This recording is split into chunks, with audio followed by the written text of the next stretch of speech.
गरीब किसान राजू की कहानी। कभी एक समय राजू नाम का एक दयालु किसान रहता था। उसके पास एक छोटी सी झोपड़ी थी जिसकी छत सूखी घास से बनी थी। राजू बड़ा ही गरीब किसान भी था, पर उसने अपनी गरीबी से कभी हिम्मत नहीं हारी थी। राजू अपने खेतों में बहुत मेहनत किया करता था। उसकी मेहनत से ही इस साल उसका खेत सब्जियों से भरा हुआ था। मोटे लाल टमाटर, कुरकुरी हरी बीन्स और चमकदार बैंगनी बैंगन। राजू हर दिन बहुत मेहनत करता था, अपने पौधों को सींचता था और घास निकालता था। लेकिन इस साल बारिश के बादल लुकाछिपी खेल रहे थे। सूरज एक विशाल गर्म दीपक की तरह चमकता था, जिससे जमीन सूख जाती थी और सब्जियां प्यासी हो जाती थीं। राजू चिंतित था, बारिश के बिना उसकी सब्जियां नहीं उग पाएंगी और उसके पास बाजार में बेचने के लिए पर्याप्त फसल भी नहीं होगी।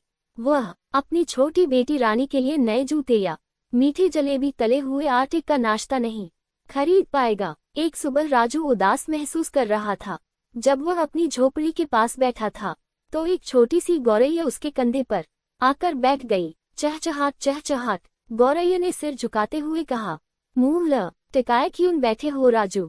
राजू हैरान था। एक बोलने वाली गौरैया। उसने सूखी जमीन और भूखी सब्जियों के बारे में अपनी चिंता बताई। गौरैया ने धैर्यपूर्वक सुना। चिंता मत करो राजू, वह चहचहाए, मुझे एक गुप्त स्थान का पता है। आम के ऊंचे पेड़ के पीछे एक छिपी हुई धारा बहती है। इसका पानी आपकी सब्जियों को फिर से हरा भरा कर देगा। राजू की आंखें चमक उठी। उसने गौरैया को धन्यवाद दिया और उसकी बताई हुई बातों का पालन किया। सबसे ऊंचे आम के पेड़ के पीछे उसने एक जगमगाती धारा देखी, ठीक वैसे ही जैसा गौरैया ने कहा था। राजू ने अपनी बाल्टी को ठंडे पानी से भर लिया और वापस अपने खेत की ओर दौड़ पड़ा। उसने ध्यान से प्रत्येक प्यासे पौधे के चारों ओर पानी डाला। सब्जियां खुशी से चहकती हुई लग रही थी, उनकी पत्तियां चमकीली हरी हो गईं।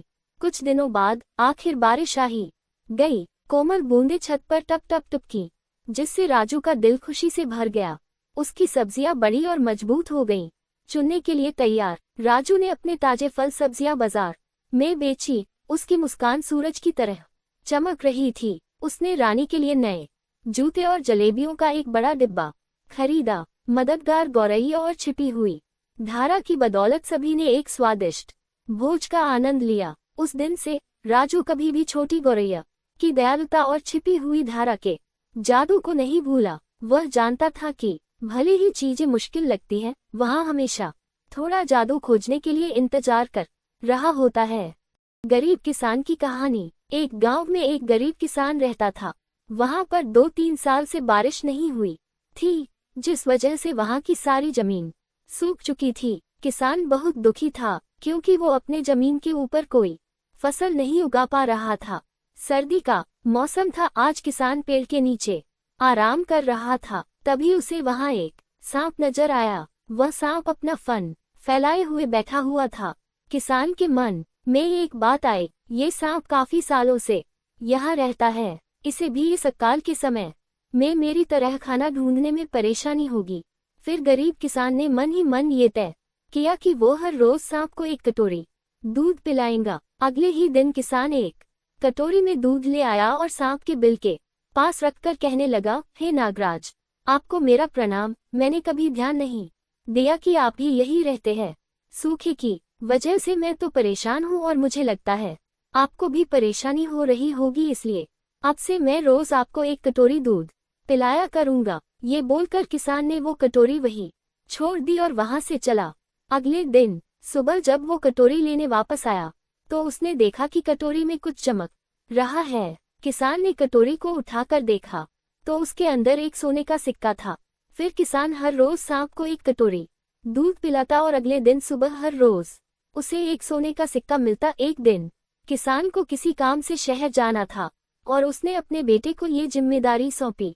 उसने अपने बेटे को कहा, बेटा ध्यान से एक कटोरी दूध सांप के बिल के पास रख देना।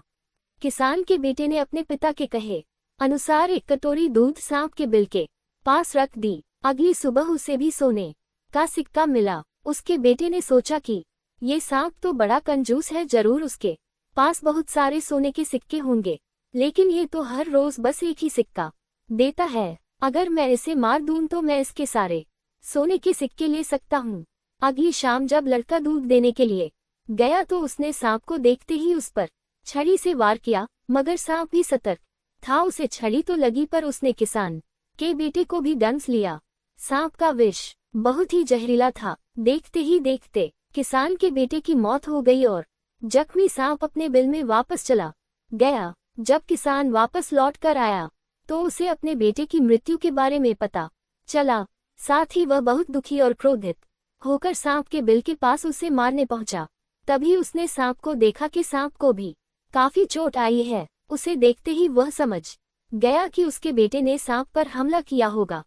वो समझ गया कि परिस्थिति ही कुछ ऐसी हो गई होगी कि सांप ने उसके बेटे को डसा होगा। उसने हाथ जोड़कर सांप से माफी मांगी और सांप से अपने बेटे को वापस लाने के लिए कहा। थोड़ी देर बाद सांप अपने बिल में जाकर बाहर आया और उसने किसान को एक जड़ी बूटी दी। गरीब किसान जड़ी बूटी लेकर अपने मरे हुए बेटे के पास गया। उसने उसके नाक के पास वो जड़ी बूटी रखी। थोड़ी देर बाद उसका बेटा खांसता हुआ उठ खड़ा हुआ। जिंदा होने के बाद किसान के बेटे को उसकी गलती का एहसास हुआ। वो अपने पिता के साथ सांप के बिल के पास गया और उससे हाथ जोड़कर माफी मांगी और बोला, हे नागराज, मुझे क्षमा कर दीजिए। अब मैं किसी भी पशु पक्षी या जानवर पर हमला नहीं करूंगा। मुझे क्षमा दान दें। सांप ने भी खुश होकर अपना सिर हिलाया और वापस अपने बिल में चला गया। इस कहानी से हमें दो सीख मिलती है। पहली ये कि लालच करना बुरी बात और दूसरी सीख ये है कि हमें निर्दोष जीवों पे हमला नहीं करना चाहिए। हमें उन्हें बिल्कुल भी परेशान नहीं करना चाहिए। हमें उम्मीद है आपको ये कहानी जरूर पसंद आई होगी। ऐसी ही कहानी सुनने के लिए जुड़े रहिए हमसे। हम जल्द ही मिलते हैं एक और नई कहानी के साथ। तब तक के लिए धन्यवाद।